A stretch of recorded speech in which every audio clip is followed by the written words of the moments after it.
দর্শক, আপনারা এই মতো দেখতে পাচ্ছেন আইন শৃঙ্খলা রক্ষাকারী বাহিনী কিন্তু কঠোর অবস্থান নিয়েছে। তারা কিন্তু তার মধ্যে 32 নাম্বার পর্যবেক্ষণে আসছে।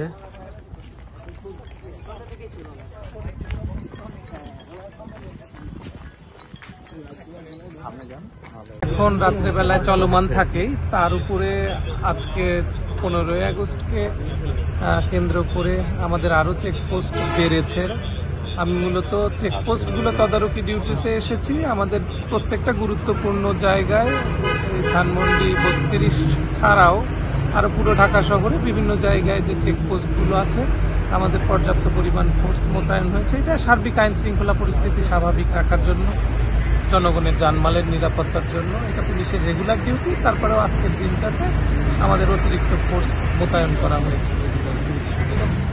এখনো পর্যন্ত আমাদের যে পরিমাণ ফোর্স বিভিন্ন জায়গায় ডিপ্লয় করা হয়েছে, আমি চেক করতে করতে এলাম, সবাইকে জিজ্ঞাসাবাদও করেছি, তারা গাড়ি ঘোড়া চেক করছে।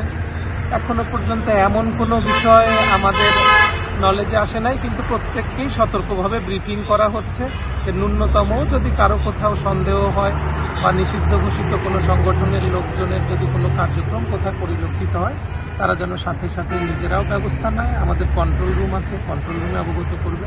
সুতরাং এখনো পর্যন্ত আল্লাহর রহমতে সমস্যা নেই, ইনশাল্লাহ সমস্যা হবে।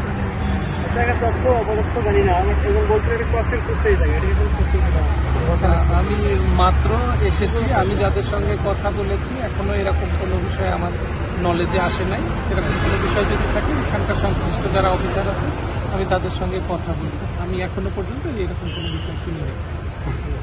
ঠিক আছে, থ্যাংক ইউ, ধন্যবাদ।